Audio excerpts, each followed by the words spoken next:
तो भव्यात्माओं, संयम मार्गणा में अब हम आगे बढ़ेंगे दंडों के त्याग की तरफ। दंड जो है, उन दंडों को क्या करना है? त्याग करना है। बट दंड क्या है, दंडों का त्याग क्या होता है, इसकी चर्चा करने से पहले थोड़ा सा व्रतों को धारण करना, समिति को पालन करना, कषायों का निग्रह करना और इंद्रियों का जय करना, ये जो चार चीजें हैं, थोड़ा सा उसका रिवीजन कर लेते हैं ताकि हम सही चीजों के साथ में, सही धारणाओं के साथ में आगे बढ़े। आपको बताना है कि भाई कषायों का निग्रह जो करने के लिए कहा है, ये किस लिए कहा है? संयम को धारण करने के लिए, संयम के अंगीकार करने के लिए है। तो कैसे होता है? कषाय संयम के बाधक है क्या संयम के संरक्षक संवर्धक है? कषाय से क्या होगा? कषाय से क्या होगा? सुजाता दीदी बताइए।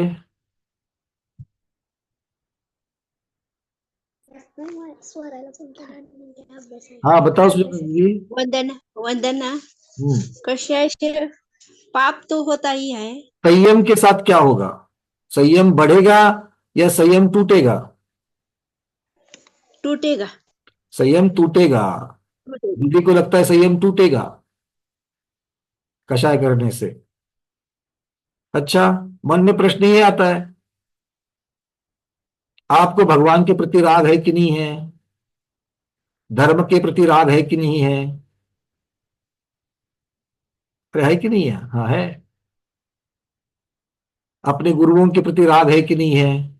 ये मत बोलना हमें राग नहीं है, आप वीतरागी तो है नहीं पक्का, है तो सब सरागी, मतलब राग तो है कि नहीं है? है। तो राग में किसकी चर्चा चलती है? कषाय की चलती कि नहीं चलती है? तो फिर ऐसी कषाय करने से संयम बढ़ेगा या संयम टूटेगा? अभी अभी सुजाता दीदी ने क्या कहा? कषायों की वजह से संयम टूटेगा। तो आपको क्या लगता है, कहिया कषाय से संयम टूटेगा या बढ़ेगा? कौन बताना चाहेगा? हाँ स्नेहा केड़कर दीदी, क्या क्या कह रहे हो?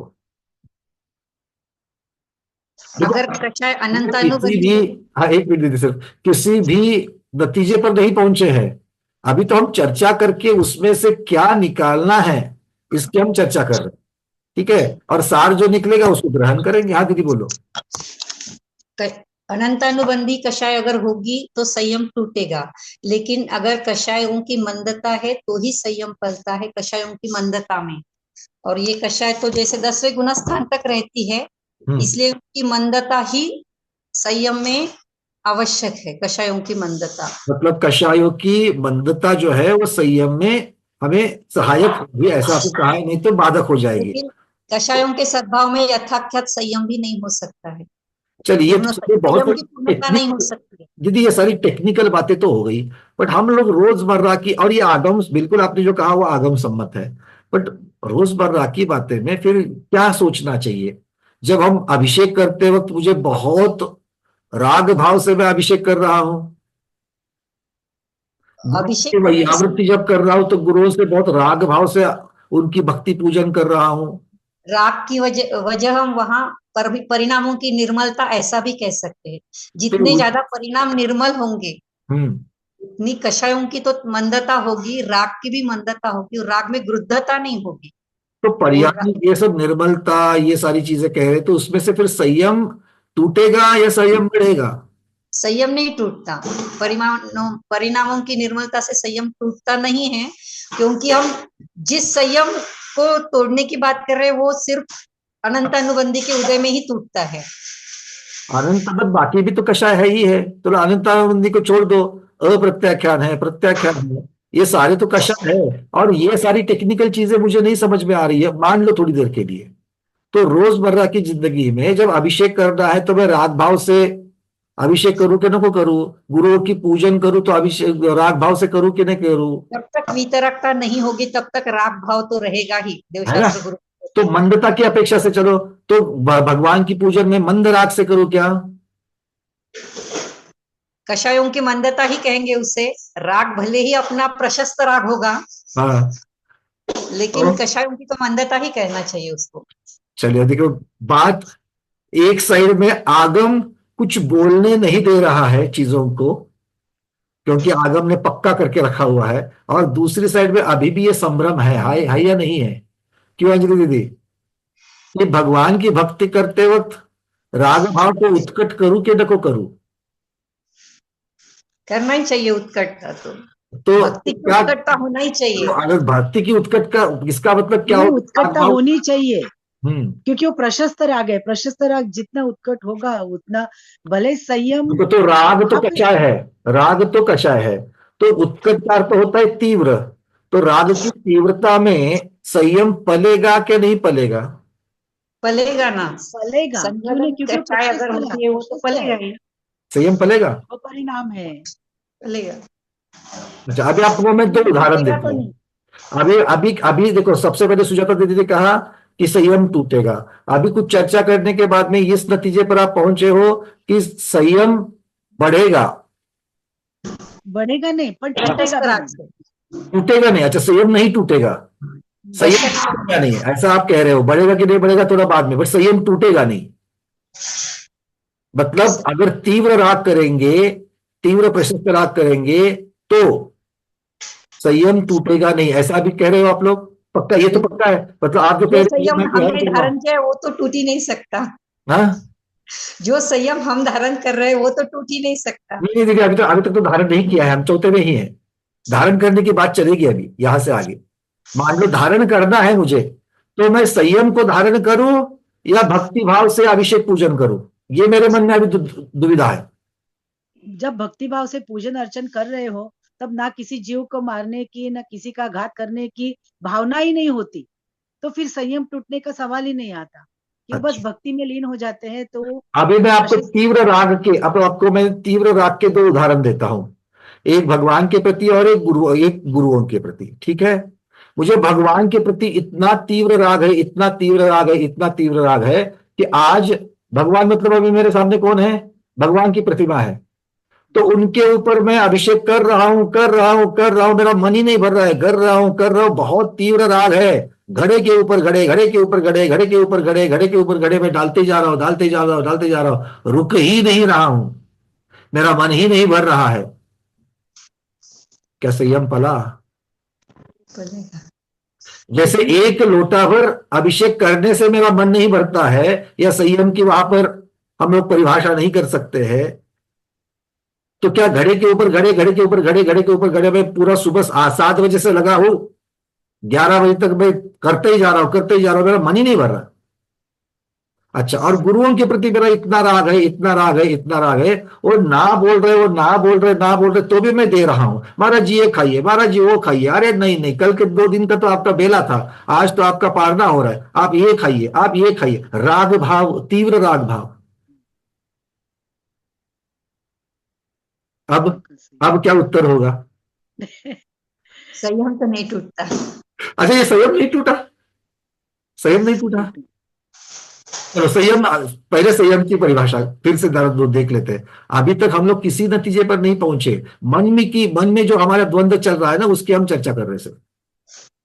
तो सबसे पहले समझते हैं ये बात कि भैया संयम संयम संयम जो कह रहे हैं वो संयम है क्या? संयम की परिभाषा क्या है बताइए आचार्य भगवंतों ने।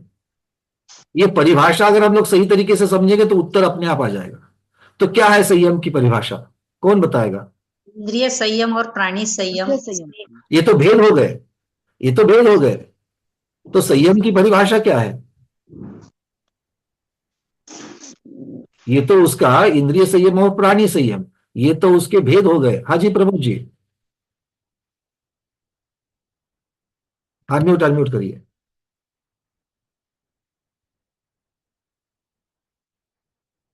प्रभु जी आपकी आवाज नहीं आ रही है, हाँ unmute। हाँ, अब आ रही होगी। हाँ बोलिए। मतलब ऐसा है ना, समितियों का पालन करते हुए वो प्राणी संयम और इंद्रिय संयम का जो त्याग कर रहा है वो समिति, वो संयम है। सर जी, सर जी, बहुत सारी चीजें आपने बोली इसमें। आपने इंद्रिय संयम, प्राणी संयम बोला, समिति बोला, त्याग बोला, जरा थोड़ा सा खुलकर बताइए। मतलब समितियों का पालन करते हुए हम्म। प्राणी संयम और इंद्रिय संयमों का त्याग करना। प्राणी संयम, न प्राणी प्राणी प्राणी क्या? प्राणी के विषय, इंद्रियों हाँ, के विषय और प्राणी हिंसा को जो है क्या त्याग करना। करना?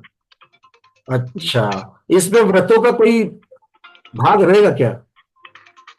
तो व्रत तो समिति पालन कर रहा है, इसका व्रत तो धारण किए ही है, उसमें व्रत धारण करते मतलब हुए। जब हम समिति की चर्चा कर रहे हैं, व्रत उसमें आ ही गया। इसका मतलब है व्रत अधिक समिति इज इक्वल टू संयम, ऐसा कह सकते हैं सब लोग। व्रत अधिक समिति, व्रत सहित समिति का पालन, ये संयम। रोहिणी गांधी, ऐसा नहीं लग रहा है आपको?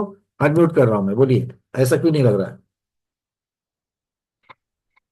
नहीं भैया, वंदना भैया, मैं ये कह रही थी, व्रतों को धारण करना, समिति का पालन करना, दंडों का त्याग करना, ये तो यही सारी चीजें आ संयम गई, बट अभी अभी हम लोग जब चर्चा कर रहे हैं, अभी जब चर्चा कर रहे हैं, तो उसमें व्रतों का अकेले समिति को लेकर के नहीं चलेगा। समिति जब कह रहे हैं, समिति का अर्थ क्या होता है? जो व्रत धारण किए गए हैं उनके संरक्षण संवर्धन के लिए जो क्रियाएं की जाती है, सम्यक तरीके से क्रियाएं की जाती है, उनको हमने समिति कहा था। तो जब तक समिति नहीं होगी तब तक व्रत संरक्षित होंगे क्या? नहीं होंगे। व्रत वृद्धि को रहेगी क्या? नहीं है। और व्रत क्यों धारण किए हैं? पापों से छुटकारा पाने के लिए, पापों से छुटकारा पाने के लिए। अब इन दो चीजों से ही अकेले अगर संयम होता तो बाकी की चीजें नहीं बताते। अगर इन दोनों ही चीजों से अगर संयम होता, क्यों? क्योंकि जब आप व्रत और समिति इन दोनों को जब लेते हो, तो अभेद रूप से जब हम देखने के लिए जाएंगे, शॉर्टकट में देखने के लिए जाएंगे, तब आगे वाली चीजें इसमें अपने आप आ जाएंगी। क्यों? क्योंकि इंद्रियों के विषय, पांचों इंद्रियों के विषय या मन का भी विषय जो है, ये सारे इंद्रिय अनिंद्रिय का विषय और कषाय, ये किसका भाग है? ये दोनों किसका भाग है? प्रमाद का भाग है कि नहीं है? ये दोनों का मतलब ही प्रमाद है, हा या ना? क्योंकि प्रमाद के 15 भेदों में से 4 कषाय और 5 इंद्रिय विषय, ये 9 चीजें तो यही हो गई। तो इनके साथ में, अर्थात ये जो प्रमाद है, तो प्रमाद अगर रखेंगे तो समितियां पलेगी क्या? फिर से मैं बोल रहा हूं, प्रमाद करेंगे तो समितियां पलेगी क्या? जो भोजन सावधानता पूर्वक करना है, वो प्रमाद से सावधानता आएगी या सावधानता हटेगी? सावधानता हटेगी, है कि नहीं है? चलते वक्त, भोजन करते वक्त, चीजों को उठा रखते वक्त, मलमूत्र विसर्जन कर, सारी की सारी समितियां जो है वो प्रमाद को छोड़ने पर ही पलती है। या यूं कहेंगे कि प्रमादों की मंदता में ही समितियां पलती है। ये थोड़ा सा ज्यादा संयुक्तिक हो जाएगा। तो जहां पर हम कह रहे हैं समिति, तो समिति में जैसे व्रत इंक्लूड हो गए, क्योंकि समितियों का पालन व्रतों को संरक्षित संवर्धित करने के लिए ही होता है। मतलब जब व्रत ही नहीं है तो समितियों का क्या काम? जब व्रत ही नहीं है तो समितियों का क्या काम? व्रत क्या है? पापों से छुटकारा। जिसको पाप से छुटकारा नहीं चाहता है, भले सम्यक दृष्टि है, भले चतुर्थ गुण स्थानवर्ती है, किंतु उसको रात्रि भोजन करना, इस पाप से वो छूटना ही नहीं चाह रहा है, या उससे वो छूट नहीं रहा है। अभक्ष भक्षण, आलू प्याज आदि खाने से, मांस मदिरा मधु, इन सब चीजों से जब वो छूट ही नहीं रहा है, अभी तक इन चीजों को कर रहा है, झूठ बोल रहा है, दूसरों की चीजों को ठग रहा है, बहुत सारा परिग्रह ममत्व कर रहा है, किंतु सम्यक दृष्टि है। ऐसा जी हो सकता है कि नहीं हो सकता है? बिल्कुल हो सकता है। सम्यक दृष्टि तो श्रद्धान की बात हो गई, चारित्र में तो कुछ नहीं है।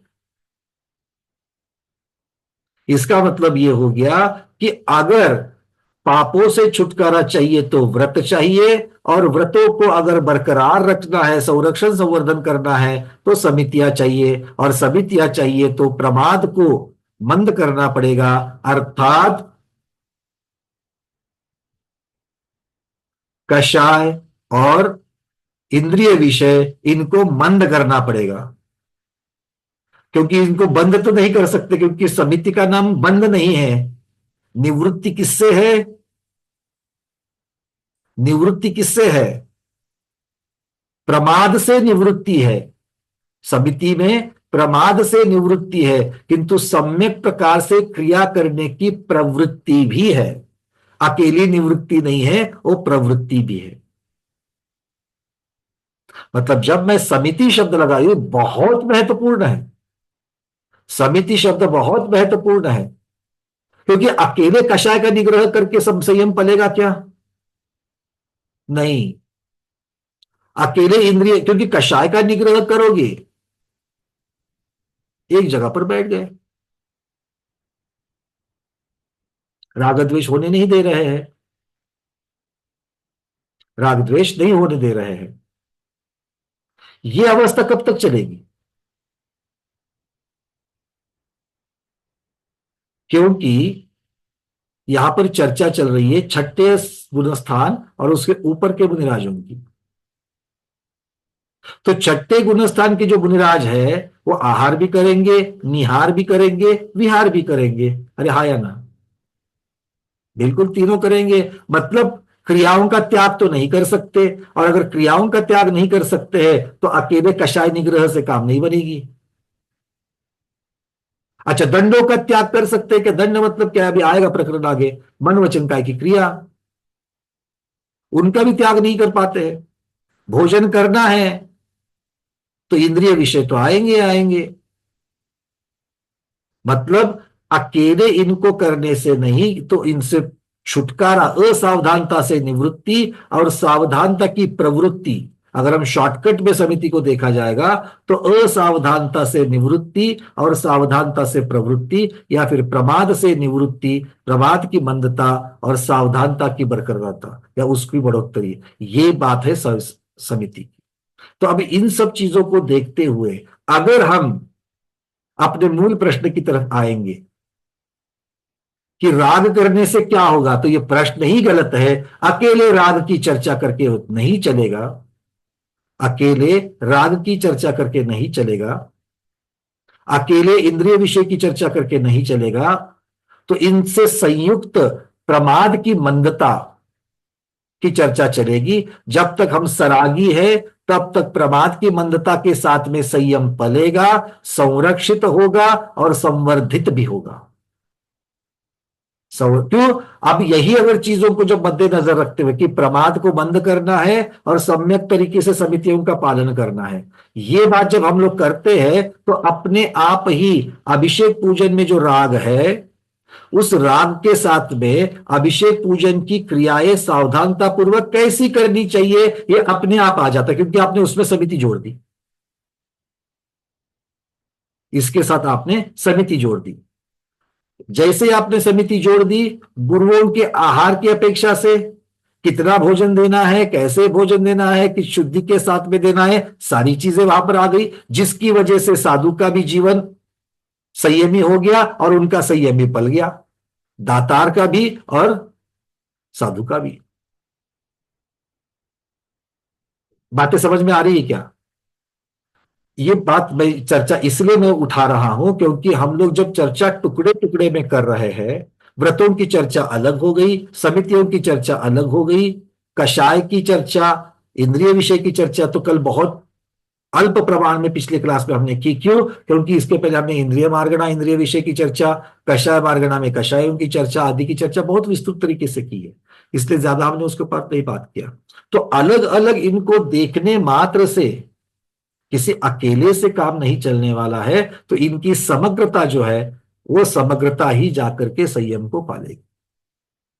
इस विषय को, क्योंकि अगर कल कोई भी चर्चा करता है, इस प्रकार के प्रश्न करता है, तो आपको ये उत्तर देना पड़ेगा कि सर जब तक प्रमाद की मंदता नहीं होगी, मैं अभी तक पूर्ण नहीं किया मैंने वाक्य मेरा, प्रमाद की मंदता जब तक नहीं होगी तब तक संयम की शुरुआत नहीं होगी। प्रमाद की मंदता जब तक नहीं होती तब तक संयम की शुरुआत नहीं होती, और जब प्रमाद पूर्णता से नष्ट हो जाएंगे, मैं कह रहा हूं वैसे अप्रमत्त अवस्था 7वें गुणस्थान से कही है, किंतु वहां पर क्या हो गया, 7वें गुणस्थान में क्या हो गया, कषाय मंद हो गई, इंद्रिय विषय की वहां पर चर्चा नहीं चल रही है, निद्रा स्नेह की चर्चा नहीं चल रही है, विकताओं की चर्चा नहीं चल रही, क्योंकि वो निवृत्ति रूप की तरफ चल रहे हैं, इसीलिए अप्रमत्तता उत्पन्न हो गई। किंतु क्या ये अप्रमत्तता संपूर्ण अप्रमत्तता है? क्योंकि अप्रमत्तता के गुणस्थान 7वें से लेकर के 14वें तक है, आया ना, अप्रमत्तता के गुणस्थान 7वें में शुरुआत, 14वें में पूर्णता। तो जब अप्रमत्तता के साथ में जब संयम की शुरुआत हो रही है, प्रमाद की मंदता के साथ में जब संयम की शुरुआत हो रही है, तो संयम को हमको पूरा करने के लिए क्या क्या करना पड़ेगा, संयम को पूरा करने के लिए क्या क्या करना पड़ेगा? जब प्रमाद की मंदता है, संयम मंदता के साथ में आगे आगे आगे बढ़ेगा, संयम की शुरुआत होगी। जब प्रमाद में से एक एक चीज खत्म होती जाएगी, इंद्रिय विषय खत्म हो गए, ध्यान में चढ़ गए, इंद्रिय विषय खत्म हो गए, निद्रा स्नेह चलेगी, उसके पश्चात 10वें गुणस्थान के अंत में कषाय संपूर्णतः निर्मूलन हो गया और संयम में ऊपर चढ़ गए, यथाख्यात संयम में चढ़ गए, और अब यथाख्यात संयम से जब ऊपर चढ़ गए हैं तो उसके ऊपर अब सिर्फ योग की क्रियाएं बची हुई है, जो अभी मन से इच्छा से कुछ नहीं हो रही है, किंतु हो तो रही है, किंतु हो तो रही है, और इसीलिए सम्यक चारित्र यथाख्यात चारित्र तो उत्पन्न हो जाएगा, किंतु अनंत चारित्र अभी तक उत्पन्न नहीं हुआ है, अनंत चारित्र अब तक उत्पन्न नहीं हुआ है। अनंत चारित्र कब उत्पन्न होगा? चारित्र की पूर्तता देखा जाए तो कैसे कब होगी? 14वें गुणस्थान में जब दंडों का भी त्याग हो जाएगा, तो कहते वक्त 14वां गुणस्थान, नहीं तो सिद्धावस्था कही जाएगी, वहां पर संपूर्ण सकल चारित्र वो भी अनंत काल के लिए वहां पर हो जाएगा। 13वें गुणस्थान में भी यथाख्यात चारित्र है, 12वें गुणस्थान में भी यथाख्यात चारित्र है, किंतु वहां पर चारित्र की पूर्णता नहीं होगी। क्यों?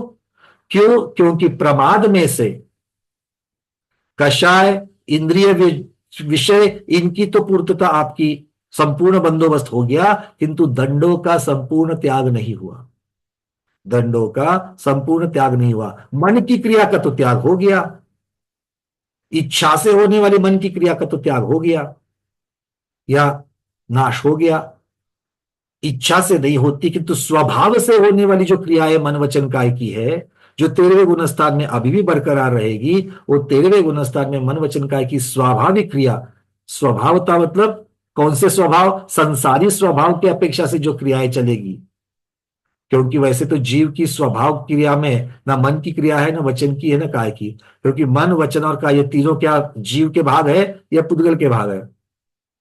ये पुद्गल के। कोई कह रहा है क्या मन किसका भाग है भाई? पुद्गल का है या जीव का है? भाव मन, द्रव्य मन दोनों की अपेक्षा से कहना, भाव मन किसका है? संसारी जीव का है। द्रव्य मन तो सबको पता है कि पुद्गल की बात है, बट भाव मन भी किसका है?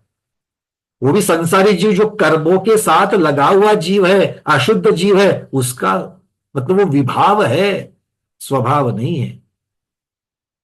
क्लियर हो रही है बातें? तो मूल प्रश्न का जब हम लोग उत्तर देंगे तो प्रश्न का उत्तर इस प्रकार से आएगा, कषायों का निग्रह या कषाय की मंदता, इंद्रिय विषयों की मंदता, इनके साथ समितियों का पालन शुरुआत हो जाता है, समिति में व्रत इंक्लूडेड है, और ये जब हो जाता है तो संयम की शुरुआत होती है। और इसीलिए 5वें गुणस्थान में अनुव्रत अधिक अनुव्रत से संबंधित गुणव्रत और शीलव्रत जहां पर है वहां पर एक देश संयम आगे स्वयं गोमट सार जी में ही सिद्धांत चक्रवर्ती महाराज ये बात कहेंगे। पहले 12 व्रतों को समझाएंगे और 12 व्रतों को समझने के पश्चात वो कहते हैं कि संयम कहां पर है। वो पहले कहते हैं अनुव्रत के साथ में संयम है। एक गाथा में क्या कहते हैं, अनुव्रत के साथ में संयम है। और फिर आगे क्या कहते हैं, दंसन वय सामाय प्रतिमाओं के नाम लेना चालू कर लेते हैं। तो पहली प्रतिमा जो है उस पहली प्रतिमा से फिर उन्होंने एकदेश संयम मान लिया। इसका मतलब है अनुव्रत अधिक अनुव्रतों को दृढ़ करने वाले गुणव्रत और महाव्रतों का अभ्यास कराने वाले कौन से हैं, शिक्षाव्रत। तो जब तक 3 गुणव्रत और 4 शिक्षाव्रत, इनको इस 7 को शील व्रत कहा गया है। तो जब तक शील व्रत अनुव्रतों के साथ नहीं जुड़ते हैं तब तक पंचम गुणस्थान कैसे शुरू हो जाएगा, तब तक एक देश संयम कैसे शुरुआत हो जाएगा। तो जहां पर एक देश संयम शुरुआत होता है वहां पर संयम की शुरुआत है या संयम की पूर्तता है, संयम की शुरुआत है ना। आपने ट्रेन देखी होगी, साइकिल भी चलाई होगी। जब साइकिल चलाते हैं तो पैडल के ऊपर जब पांव रखा है तो पैडल पर पांव रखते ही साइकिल चल पड़ती है क्या, नहीं, थोड़ा जोर लगाना पड़ता है। तो ये जोर कहां लगाना पड़ा, ये जोर लगाने का कारण क्या है, तो शुरुआत में जो हमें जो विरोध है, जो फ्रिक्शन है, उसके ऊपर हमको उसके आगे चलना है, उस फ्रिक्शन से आगे चलना है, उसको ओवरराइड करना है। तो ये फ्रिक्शन क्या है, ये जो शुरुआत का जो विरोध है वो क्या है, वही है कषाय की तीव्रता, इंद्रिय विषय की तीव्रता, क्रियाओं की तीव्रता, कोई भी चीज कैसे भी करना। ये जो शुरुआत की जो विरोध है, उन विरोधों को जब हम अपनी शक्ति लगाते हैं, किसकी शक्ति लगाते हैं, पैडल के ऊपर शक्ति किसकी लगती है, पैडल के ऊपर तो पांव की शक्ति लगती है, किंतु यहां कौन सी लगेगी, कषायों को कम करने की, इंद्रिय विषय को कम करने की और दंडों को सम्यक करने की। ये शक्ति लगते ही साइकिल आगे जाएगी। साइकिल क्या है, संयम। साइकिल क्या है, संयम। ये संयम के साथ में हम लोग आगे आगे आगे आगे आगे बढ़ते जाएंगे। ठीक है, क्लियर है सबको।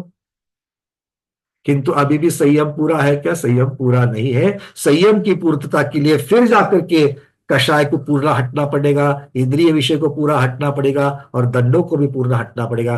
तब जाकर के आत्मा का स्वभाव जो चारित्र है, संयम है, वो आगे चल करके तो आचार्य महाराज ये भी कहेंगे कि चारित्र अलग है, संयम अलग है। अभी तो हम दोनों को एक साथ लेकर के चल रहे हैं।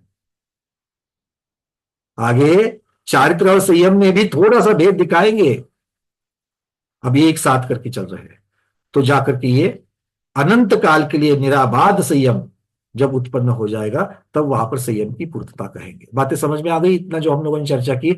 मेरा मतलब इतना ही है कि आप लोग आगे बढ़ते वक्त व्रतों को, संयम को अपेक्षा से व्रतों को ना भूले, संयम की अपेक्षा से समितियों को ना भूले। जब तक व्रत और समितियां नहीं है संयम हो ही नहीं सकता है। ठीक है, और समिति का अर्थ ही यह है, अकेले व्रत से ही, अकेले व्रत को धारण करने से भी संयम नहीं हो सकता है।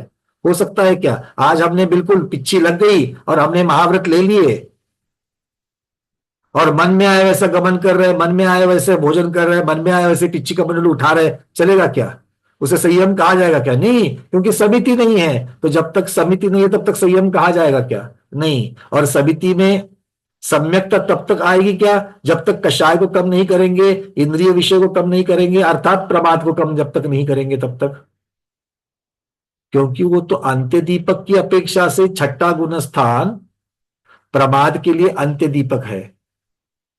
प्रमत्त विरत कहा छठे गुण स्थान को, इसका मतलब यह है क्या कि छठे गुण स्थान में सारा का सारा प्रमाद है, अरे नहीं, प्रमाद की सबसे ज्यादा मंदता वहां पर हो जाती है। क्योंकि प्रमाद की शुरुआत कहां से, वो तो पहले गुण स्थान से है। ऊपर ऊपर ऊपर गुणस्थान में चढ़ते जाओ तो प्रमाद कम कम कम होती जाएगी, और छठे गुणस्थान में तो बिल्कुल कम बचेगी। वो प्रमाद के साथ सकल संयम का, अर्थात वहां पर साइकिल चल चुकी है, इसलिए उसको क्या कह दिया, प्रमत्त विरत। और वो भी मंदता को और भी प्राप्त हो जाएगा तो स्वस्थान अप्रमत्त, और उसके भी आगे ध्यान शुक्ल ध्यान में चढ़ेंगे तो फिर श्रेणी कह दिया, और उसी के माध्यम से जाकर के फिर साइकिल जब चल पड़ेगी तो फाइनल कप लेकर के ही बाहर निकलेंगे। समझ में आ रही है बातें? हाँ, अभी हमको कप तो चाहिए, किंतु पैडल मारने के लिए हम तैयार नहीं है। हमें क्या चाहिए? अपने आप साइकिल चले। यहाँ पर लूना की बात नहीं हो रही है, मोपेड की बात नहीं हो रही है, मोटरसाइकिल की बात नहीं हो रही है, वो अपने आप चलती है। उस पर वहां पर भी एक्सीलेटर के ऊपर तो दबाना ही पड़ता है। खैर, बातें समझ में आ गई। तो हमें एक एक चीज को लेकर, हम चर्चा एक एक को लेकर के कर रहे हैं, तो सबको ये पूरा जो पैकेज है ना, व्रतों को धारण करना, समितियों का पालन करना, कषायों का निग्रह करना, इंद्रियों का जय करना और दंडों का त्याग। ये इंद्रिय जय के पश्चात कषाय का निग्रह, मतलब देखो शुरुआत व्रत को धारण कर दिया, समितियों का पालन कर लिया, ये दोनों के साथ में क्या हुआ, आपकी साइकिल चल पड़ रही है।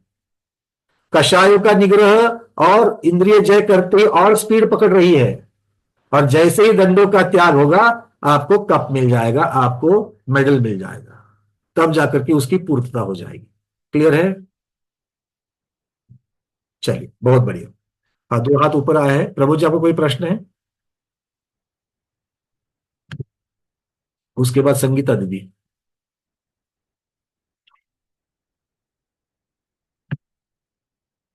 हाँ, था तो सही, एकदम भूल गया। नहीं, हाँ, मैं ये कह रहा था, इंद्रिय विषय भी तो कषाय से है, मतलब उसमें भी तो इंद्रिय विषयों में भी तो कषाय सम्मिलित है, तो वो उसके भी देखो, प्रमाद का जो जड़ है ना वो कषाय है, प्रमाद हाँ, जड़ ही कषाय है। तो जी जी जी, कषाय के साथ साथ में विकताएं भी लगी है, क्योंकि हाँ, जब चीज के बारे में लोभ नहीं होगा, कषाय नहीं होगी, तब तक विकताओं की तरफ भी कैसे मन बढ़ेगा, तब जी, ये विषय की तरफ भी कैसे बढ़ेगा। तो ये सारी तो तो है ही है।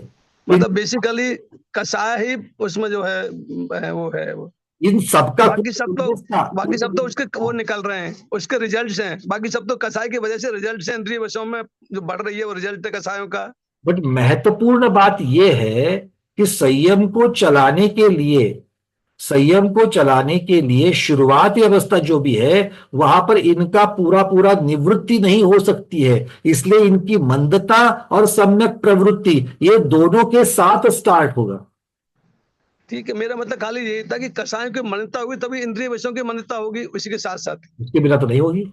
उसके बिना होगी नहीं, तो मतलब नहीं तो एक साइड लालच तीव्रता में है और में इंद्रिय विषय जय कैसे होगा? हाँ, वही मेरा। उसके लिए फिर उसको उपशम कह सकते हैं, थोड़ी देर के लिए उपशम। जैसे 10 दिन में आप मतलब जो भी नहीं खाते हैं वो अभक्ष्य चीजों को, आलू प्याज को जैसे 10 दिन के लिए छोड़ देते हैं, रात्रि भोजन त्याग 10 दिन के लिए छोड़ देते हैं, जी जी, इस अपेक्षा से। ठीक। चलिए, संगीता दीदी। वंदना भैया, तो ये सावधानता पूर्वक जो हम लोग बोलते हैं कि प्रवृत्ति और निवृत्ति है, तो फिर ये सम्यक के साथ ही होगा ना फिर उसके बिना दोनों भी। क्योंकि सम्यक हाँ तो धारण करते ही सम्यक तो आ गया। हाँ, तो फिर उधर तो अपनी कषाय की अपने आप मंदता होती है, तो फिर इसके बिना जो भी जीव ये सारी चीजें करता है, नहीं नहीं, तो एक फिर उस मिनट आपको मैं रोकना चाहूंगा। जब व्रतों को धारण किया जाता है उस समय कषायों की मंदता जरूर है, क्योंकि जब तक कषायों की मंदता नहीं होती तब तक व्रतों का महत्व नहीं होगा, तब तक व्रतों को धारण नहीं किया जाएगा। किंतु व्रतों को धारण करने के पश्चात, अब व्रत तो धारण हो गई नियम पूर्वक, कषाय उफान पर आ गई, तो व्रत को धारण करने के पश्चात कषाय ऊपर चढ़ सकती है, ऐसी कोई बात नहीं है। और वो ऊपर ना चढ़े तो इसीलिए कषायों का निग्रह, इंद्रिय विषय का जय और वो करते ही प्रवृत्तियां भी करनी है, वो सम्यक प्रवृत्ति अर्थात समिति के साथ में प्रवृत्ति। तो दोनों चीजें, इसीलिए आचार्य भगवान ने एक शब्द बहुत सुंदर लगाया वहां पर कि समितियां सिर्फ अतिचारों की निवृत्ति नहीं है, असावधानता की निवृत्ति नहीं है। सिर्फ असावधानता की निवृत्ति करने के लिए मैं मौन लेकर के बैठ सकता हूं, एक जगह पर ध्यानस्थ हो सकता हूं मैं, तो दंडों में आ जाएगा, वो योग में आ जाएगा वो। लेकिन वो भी योग में कैसा आएगा, क्योंकि उसमें भी सावधानता कहाँ है? निवृत्ति तो बोलेंगे तो गुप्ति में तो निवृत्ति है, तो फिर उसमें कैसे पकड़ने? मुझे जो जलते वक्त जितने भी दोष लगते हैं जीवों का, जो इंद्रिय संयम और प्राणी संयम की चर्चा करते हैं, तो मैं एक जगह पर मौन लेकर के बैठ गया, उठता नहीं, कुछ नहीं करता, मेरा प्राणी संयम हो रहा है कि नहीं हो रहा है, इंद्रिय संयम भी हो रहा है कि नहीं हो रहा है। खाने पीने की अपेक्षा से मैं कुछ नहीं सुन रहा हूं, मैं कुछ नहीं देख रहा हूं, आंखें बंद करके बैठ गया हूं, ऐसी जगह बैठ रहा हूं कि कहां पर कहीं संगीत गिंगीत आने वाला नहीं है, भोजन तो दुरापास्त है, तो वहां बैठ गए, इससे क्या व्रत पल गए क्या? कितनी देर बैठोगे?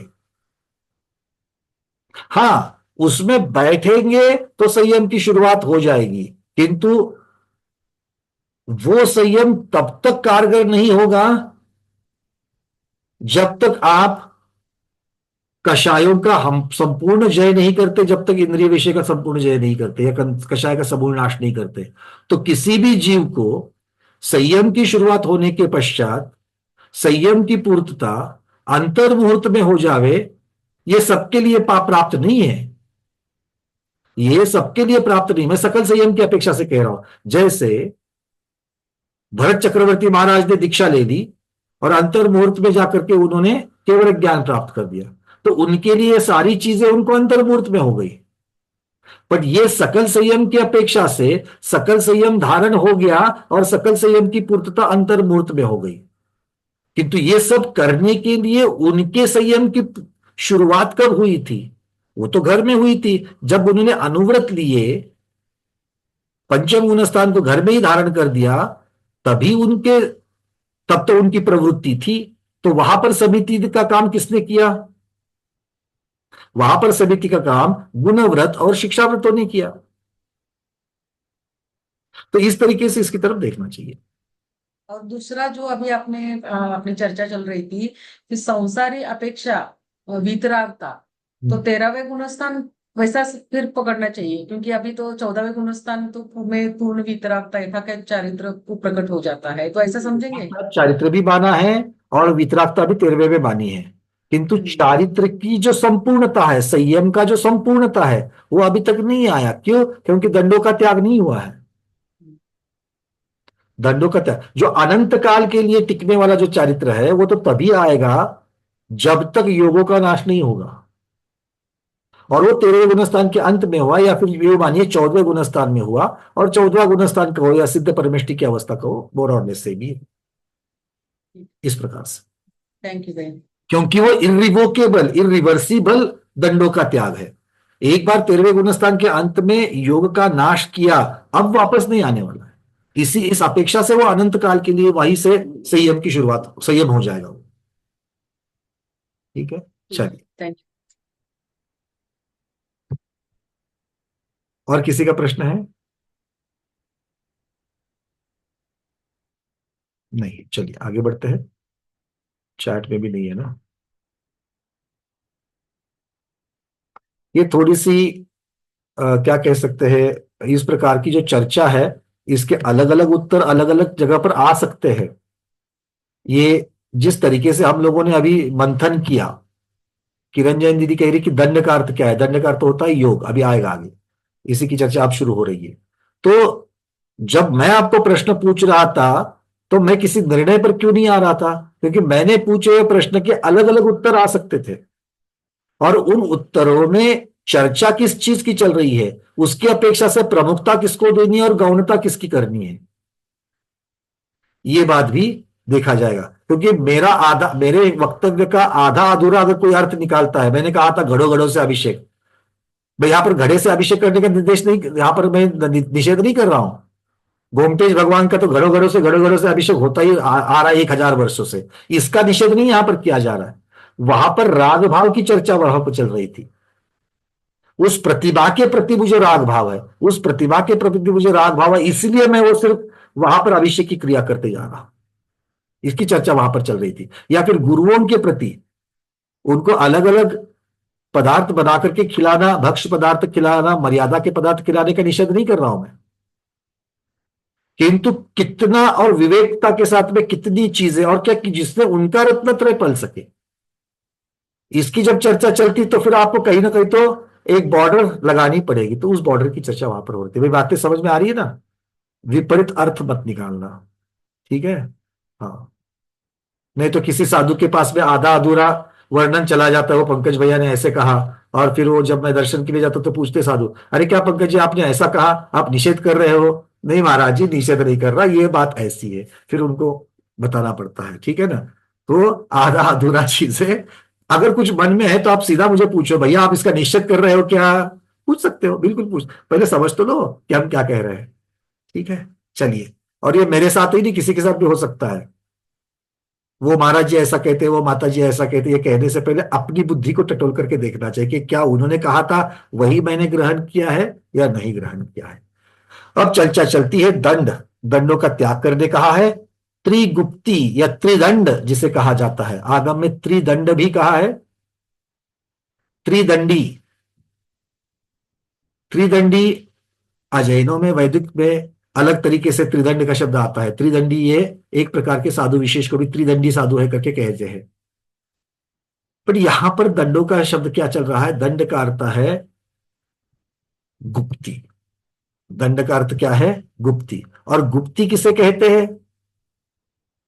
गुप्ती किसे कहते हैं? इसलिए चलना चाहिए, उमा स्वामी महाराज के चरणों में बैठना है, पूजपाल स्वामी के चरणों में बैठना है। वो कह रहे हैं सम्यक योग निग्रहो गुप्ती, अध्याय 9 सूत्र 4, अध्याय 9 सूत्र 4 क्या कह रहे हैं? सम्यक योग निग्रहो गुप्ती। योग निग्रहो गुप्ती नहीं कहा, योग निग्रहो गुप्ती नहीं कहा, सम्यक योग, सम्यक शब्द लगा दिया। जहां पर एक एक अक्षर को कम करने का प्रयास हो, गागर में सागर भरने के लिए, वहां पर पूरा का पूरा सम्यक शब्द लगा दिया। क्या कहते हैं यहां पर? योग का सम्यक प्रकार से निग्रह करना गुप्ती है। अब यहां पर तत्वाद सूत्र या पूजपा स्वामी जो उसी की टीका में लिखते हैं, वहां पर 9वें अध्याय में मुख्यता से यह मोक्ष मार्ग का प्रकरण है और संवर के हेतु में गुप्ती को कहा गया है। क्या कहा है? संवर के कारणों में, संवर के हेतु करके वहां पर गुप्ती कहा गया है। तो हेतु मतलब क्या कहा गया? देखो, संवर का हेतु, संवर किसे कहा है? आश्रव को रोकना, यह संवर है कि नहीं है? तो निर्जरा तो आत्मा से कर्मों को निकालना, अलग कर देना, ये तो निर्जरा हो गई। किंतु एक साइड से आश्रय हो रहा है, दूसरी साइड से निर्जरा हो रही है, आश्रय हो रहा है निर्जरा हो रही है, आश्रय हो रहा है निर्जरा हो रही है, मोक्ष होगा क्या? और नाव का उदाहरण दिया था, एक साइड से पानी आ रहा है, दूसरी साइड से निकालते जा रहे हैं, एक साइड से पानी आ रहा है, दूसरी साइड से निकालते जा रहे हो, नाव तो डूबेगी ही डूबेगी। तो नाव को अगर डूबने से बचाना है तो क्या करना पड़ेगा? वो जो आने वाला पानी जो है, होल होल है, उसको ढक्कन लगाना पड़ेगा, उसको बंद करना पड़ेगा। उसी का नाम तो संवर है, उसी का नाम तो संवर है। तो संवर होता कैसे कैसे है? संवर होता कैसे कैसे है? दश धर्मों का पालन करने से। संवर होता कैसे है? दश धर्मों का पालन करने से और सम्यक तरीके से योग का निग्रह करने से। फिर अब सोचो कि जो दश धर्म बताए गए हैं, उन दश धर्मों में शुरुआत तो उत्तम क्षमा से की है, शुरुआत तो उत्तम क्षमा से की है, और आगे चल करके उत्तम संयम धर्म भी बताया, है या ना?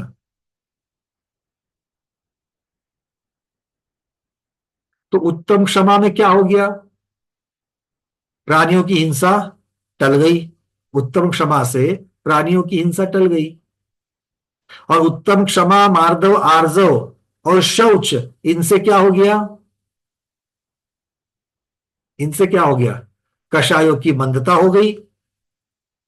क्रोधमान, माया, लोभ, इनकी मंदता करोगे तभी तो ये धर्म प्रकट हो जाते हैं। तो इनकी मंदता हो गई। आगे उत्तम सत्य। उत्तम सत्य से क्या हुआ? झूठ पाप का निराकरण हो गया। तप और त्याग से क्या हो गया? तप से तो सीधे सीधे निर्जरा होती है, तो उसको संवर के हेतु में क्यों रखा? उसको संवर के हेतु में क्यों रखा? क्योंकि वहां पर जो अंतरंग तप है, वो जो अंतरंग तप कहे गए हैं, उन अंतरंग तप से क्या होगा? विशुद्धि बढ़ेगी या विशुद्धि कम होगी? और जब विशुद्धि बढ़ेगी तो प्रमाद कम होंगे या प्रमाद बढ़ेंगे? प्रमाद कम होंगे। और प्रमाद कम होंगे तो इंद्रिय विषय बढ़ेंगे या इंद्रिय विषय कम होंगे? कम होंगे। और इंद्रिय विषय कम होंगे तो इंद्रिय संयम पलेगा या टूटेगा? देखो लिंक, देखो एक एक के साथ में कैसे कड़ियां लगी हुई है। बस उसका नाम वहां पर अलग है, यहां पर चर्चा गोमट सार जी में अलग एंगल से कर रहे हैं, क्योंकि वहां पर विषय मोक्ष शास्त्र का है, यहां पर विषय जीव द्रव्य का है, संसारी जीव का है। गोमट सार जीवकांड का विषय क्या है? संसारी जीव, मुख्यता से संसारी जीव।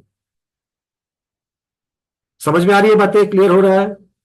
तो अब यहां पर कह रहे हैं कि पहले तो बता दिया योग का सम्यक प्रकार से निग्रह करना। अब योग किसे कहा? तो बोले काय वांग मन कर्म योग। अब शब्द निग्रह निग्रह निग्रह निग्रह बहुत बार आ रहा है। तो निग्रह शब्द का अर्थ क्या करना?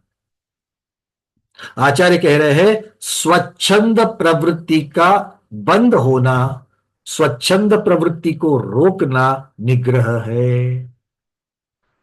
बहुत बड़ी बात कह दी, और वो भी एक आजाद देश के आजाद लोगों के सामने कह दी। स्वच्छंद होना मतलब क्या है? आजादी। स्वच्छंद का मतलब आजादी है क्या? अरे आज वही तो हम लोग मिस्टेक कर रहे हैं। आजाद होना इसका मतलब स्वच्छंद होना ऐसा कहीं पर भी नहीं होता। स्वच्छंद का अर्थ होता है अनकंट्रोल्ड। और आजाद देश के आजाद नागरिक का अर्थ होता है जिम्मेदारियों के कंट्रोल के साथ में आजादी। यहां पर कोई किसे कंट्रोल नहीं कर रहा है, ये आजादी है, किंतु उसी के साथ में जिम्मेदारियां भी है।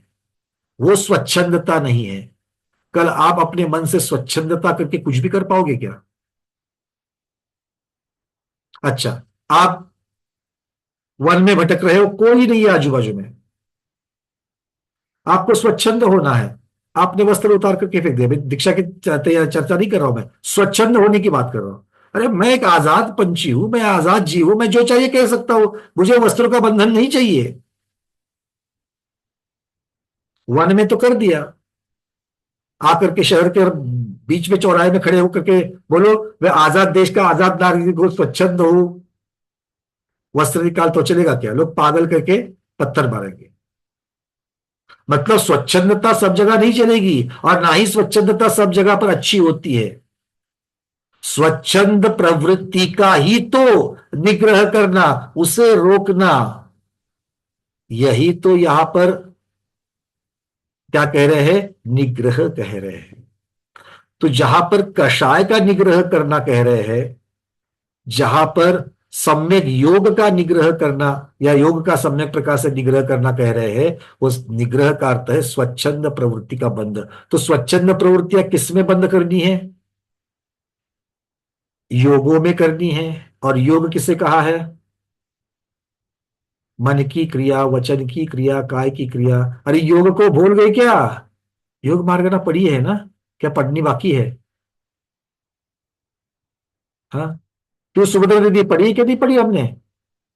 जरा याद तो दिलाओ, अभी बाकी है शायद। हाँ, वंदना भैया जी, हाँ, पढ़ ली है। पढ़ ली है। अच्छा, इन्होंने तो पढ़ ली है, हम लोगों ने साथ में पढ़ी है कि आपने अकेले पढ़ ली? कोटड़िया दीदी, आपको याद आ रहा है कि आपने पढ़ी है कि अभी पढ़नी बाकी है? जरा याद तो दिलाओ, योग में क्या पढ़ा, अगर पढ़ी है तो अनम्यूट करो। किसी को याद आ रहा है कि योग मार्गना में क्या पढ़ा?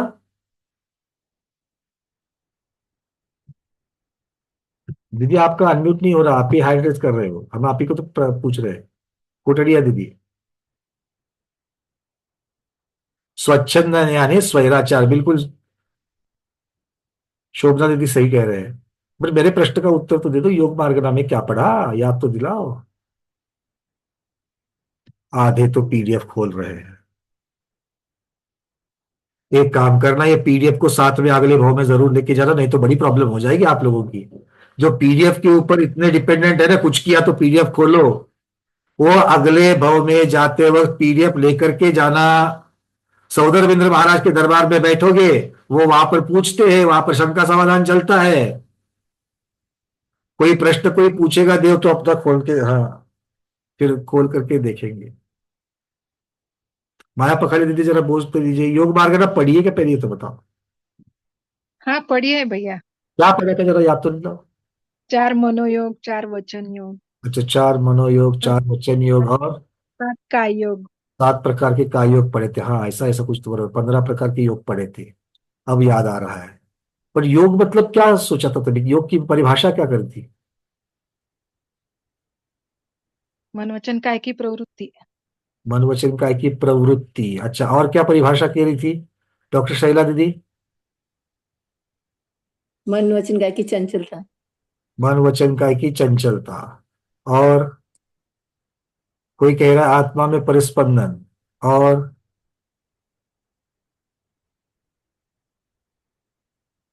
प्रबीला दीदी?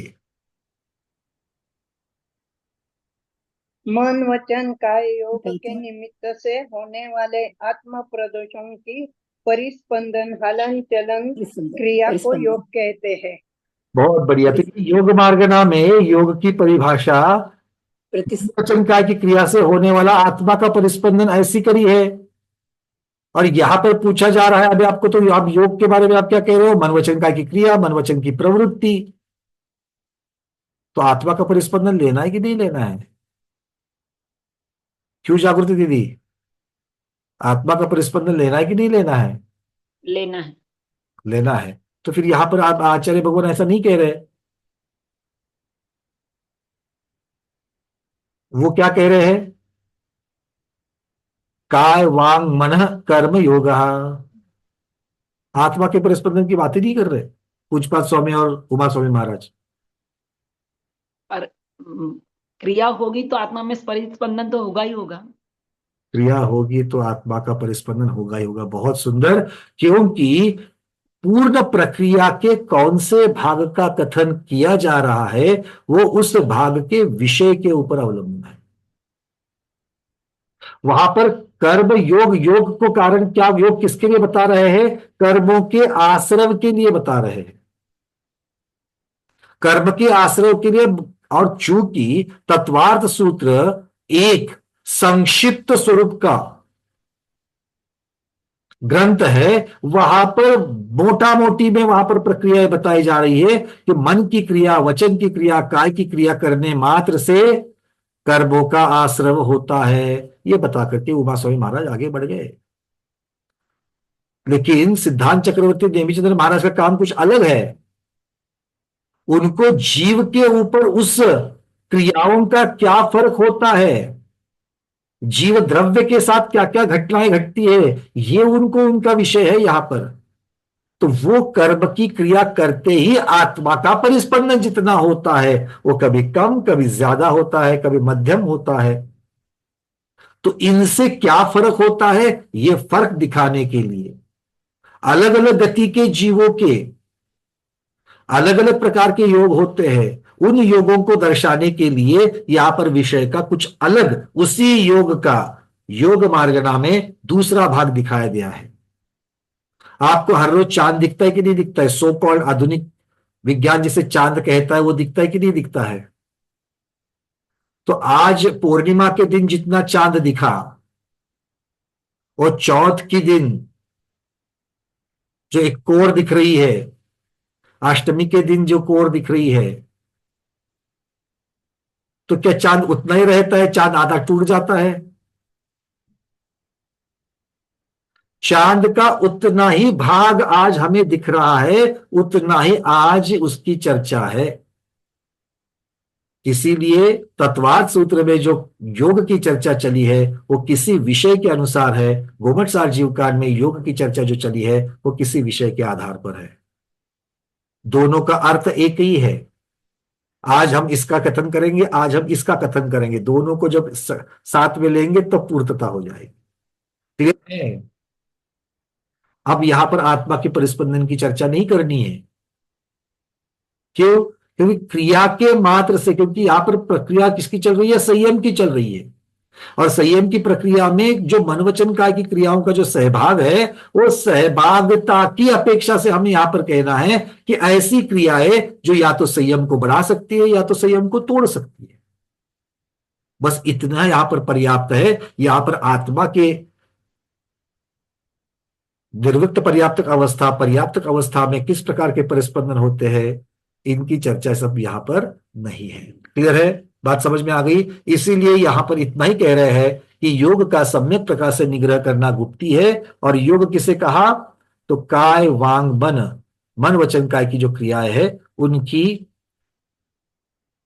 क्रिया, कर्म मतलब उनकी क्रिया को योग कहा। तो ये क्रियाएं स्वच्छंद भी हो सकती है।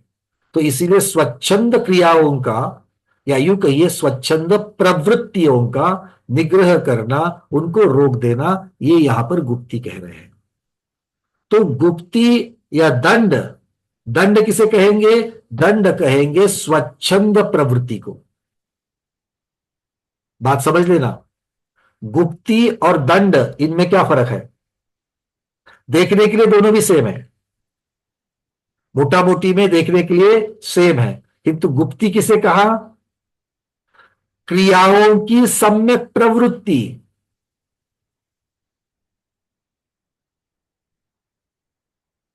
या ओवरऑल क्रिया, इस प्रकार से भी आप योग कह सकते हो।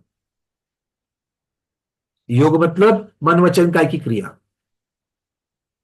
इस प्रकार से आप उसको गुप्ती में ले सकते हो। और दंड में स्वच्छंद प्रवृत्ति की अपेक्षा, क्योंकि क्रियाओं में से कुछ क्रियाएं स्वच्छंद भी होती है। तो सबसे पहले हमें क्या करना है? स्वच्छंद प्रवृत्ति का त्याग करना है, अर्थात दंडों का त्याग करना है। और दंडों का त्याग करते हुए आगे चल करके योग का भी त्याग करना है। अगर किसी को, आपको आचार्य भगवान विद्यानंद महाराज जी ने एक दिन इसके ऊपर बहुत सुंदर बात, विषय रखा था कि आज जो हम लोग गुप्ती धारण करते हैं, क्योंकि 3 गुप्ती और 5 समिति,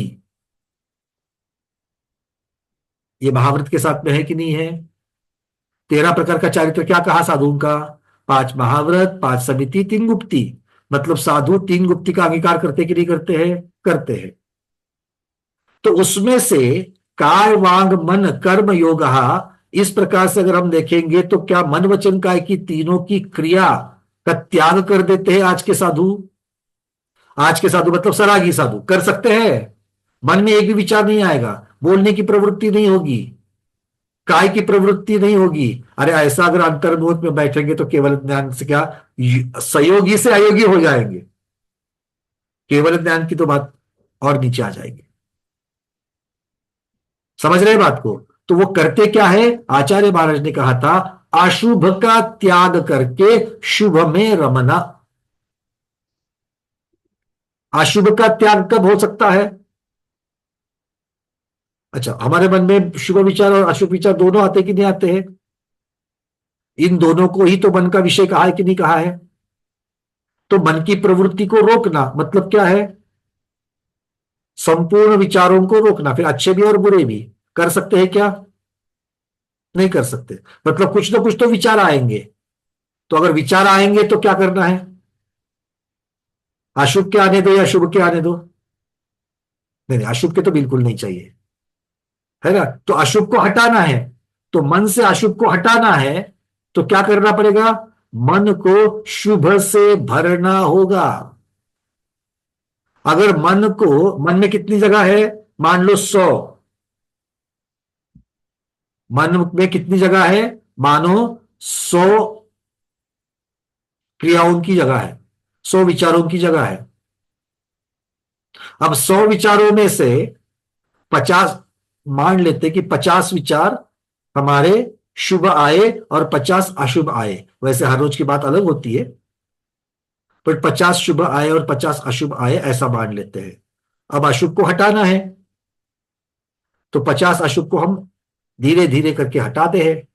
अब 50 को अशुभ को हटाते हटाते हटाते क्या हो गया, पहले हमने 10 को हटाया, अब क्या हुआ, मन में 90 विचार है, 50 शुभ 40 अशुभ और 10 की जगह खाली है।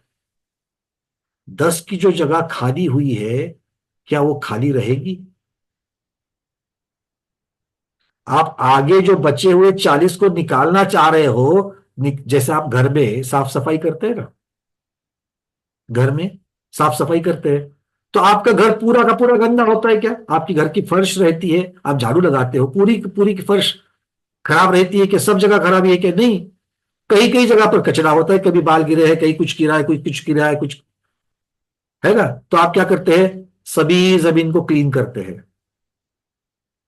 तो कुछ अच्छा भी थी जमीन, कुछ बुरी भी थी, अब पूरी की पूरी को साफ करने के लिए हमने उसको झाड़ू लगाना चालू कर दिया। एक साइड से झाड़ू लगाते जा रहे हैं और वहां पर अब स्वच्छ जमीन बनते जा रही है, और हवा को आने का अगर वहां पर मौका मिल जाए तो हवा के साथ में जो साफ किया है वो वापस आ जाएगा। क्यों वापस आया? जगह है, निमित्त मिल गया, आ गया। हमारा मन भी वही है, हमने अशुभ का झाड़ू लगाना चालू कर दिया अशुभ के ऊपर, पर झाड़ू लगाते लगाते लगाते निमित्त कम है क्या हमारे आजू बाजू में? आप घर के कोने में बैठे हो, बोला भी है किसी को नहीं आना हमारे रूम में अभी, हम थोड़ी देर क्या करने वाले हैं, कुछ भी आपने नाम दिया उसको, और धीरे बैठ के मन के विचारों को आप कम करते जा रहे हो, उसकी तरफ ध्यान नहीं दे रहे हो। और कुछ तो निमित्त मिल गया। क्या निमित्त मिला? आपके रूम में तो कोई नहीं आया, किंतु बाहर आवाज कुछ तो हो गई, या फिर आपको गंध आ गई, किसकी? उबलते हुए दूध की, जो गैस पर रखा था, आपने बैठने से पहले रखा था। क्या हुआ? जिन झाड़ू लगाते लगाते 10-20 अशुभ विचारों को बाहर निकाला था, पूरा का पूरा वापस भर गया कि नहीं भर गया? किसमें भर गया? अरे बाप रे, दूध उबल करके बर्तन से बाहर आ जाएगा। और उसके लिए फिर क्या हुआ, जैसे वो विचार आया, निमित्त मिला, बोलने की प्रवृत्ति हो गई, हम तो उठ करके नहीं गए, बाहर वाले को आवाज, अरे जरा दूध को देख लेना। मतलब वो जो 50 अशुभ है, एक तो उनको साफ करना, करते रहना एक तो मुश्किल है, किंतु करते करते करते उसकी जगह पर अगर हम लोग, अब समझ लो, कोई दीदी टीवी की सीरियल देख रही है, टीवी की सीरियल देख रही है, और वो इसमें इतनी इतनी इतनी मशगूल हो गई है कि उसको उस अब दूध की गंध भी नहीं आ रही है, तो वो उठेगी नहीं वहां से। दूध की गंध तो थी, किंतु उसने महसूस नहीं की। क्यों? क्योंकि वो पूरी की पूरी डूब गई है सीरियल देखने में। ऐसे ही अगर कोई समवसरण का ध्यान कर रहा है, समय शिखर का ध्यान कर रहा है, 3 लोक के आकृतिम चैत्यालय का ध्यान कर रहा है, उस ध्यान में इतना डूब गया है कि वो जो साफ करते करते करते करते मन में जो 50 अशुभ थे वो अपने आप साफ हो रहे थे, और उनकी जगह साफ होते ही शुभ के विचार ले रहे थे, शुभ के विचार ले रहे थे, शुभ के विचार ले रहे थे। देखते देखते 100 के 100 शुभ विचार ही मन में थे। जैसे स्वाध्याय सुनते सुनते बहुत बार आपका जब विषय के ऊपर जब मन लग जाता है तो आपको कोई चीज याद आती है कि दूसरी, तो मन के 100% जितनी जगह है वो किसने भर ली, जिनवानी ने भर ली कि नहीं भर ली, शुभ ने भर ली कि नहीं भर ली। और वही स्वाध्याय खत्म होते ही निमित्त मिलते जाते हैं और शुभ कम होते जाता है, अशुभ भरते जाते हैं। तो मतलब ये है अशुभ को कम करने का एक ही जरिया है, पूरा का पूरा शुभ से भर लो। अशुभ को कम करने का एक ही उपाय है, शुभ को पूरा पूरा भर लो। आज की परिप्रेक्ष्य में यही कर सकते हैं हम भी और साधु भी। क्यों आज वितरागी नहीं हो सकते? क्योंकि वो मन को जो खाली करने वाली बात है, वो करने के लिए, मन रहित होने के लिए, भाव मन रहित होने के लिए जो हम धर्म ध्यान कर रहे हैं, वो धर्म ध्यान में वो ताकत नहीं है, वो ताकत शुक्ल ध्यान में है। और जब हम शुक्ल ध्यान में आरूढ़ होंगे तब जाकर के 8वां 9वां 10वां करते हुए मोहनीय कर्म का नाश करेंगे, तब जाकर के भाव मन जो है वो भाव मन कुछ अंश में और 12वें गुणस्थान के अंत में संपूर्ण रूप से भाव मन जो है, क्योंकि विद्यांतरा कर्म भी भाव मन के साथ में जुड़ा हुआ है, तो उसका नाश तो 12वें गुणस्थान के अंत में होगा। तो ये सारी चीजें जो है होने तक हमें किसका आश्रय लेना चाहिए? शुभ का आश्रय लेना चाहिए। और शुभ का आश्रय लेना इसीलिए आचार्य भगवान यहां पर कह रहे हैं कि जब गुप्ती की चर्चा सराग अवस्था में चल रही है, उसका अर्थ यह है कि सम्यक प्रवृत्ति में डूब जाना। फिर आप कहोगे सम्यक प्रवृत्ति में डूब जाना, फिर वो तो समिति हो जाएगी। अरे हाया ना, सम्यक प्रवृत्ति जब करते हो वो तो आप ऑलरेडी चर्चा हो गई कि प्रवृत्ति कर दी तो वो समिति हो जाएगी। अशुभ की निवृत्ति, शुभ की प्रवृत्ति, समिति। फिर आप दंड में एग्जैक्टली कर क्या रहे हो और योग में क्या कर रहे हो?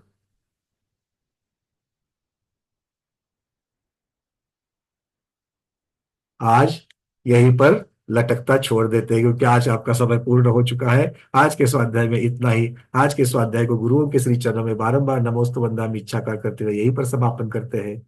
जैनम जयतु शासनम, जैनम जयतु शासनम, जैनम जयतु शासनम। इस विषय को हम कल की क्लास में जरूर आगे बढ़ाएंगे। गुप्ती, योग और समिति, इन तीनों को किस परिप्रेक्ष्य में देखा जाए, ठीक है? याद रहेगा, क्योंकि हमें करना क्या है? दंडों का त्याग और आगे चल करके योग का भी त्याग। तो योग का समूल नाश होने तक पहले हमें दंडों का त्याग करना है, और दंडों का त्याग करते वक्त समितियों का किस प्रकार या क्या कोई संबंध है या संबंध नहीं है, इसी के बाद चर्चा करने के लिए हम मिलेंगे कल दोपहर में 2 बजे। तब तक के लिए जय जिनेन्द्र।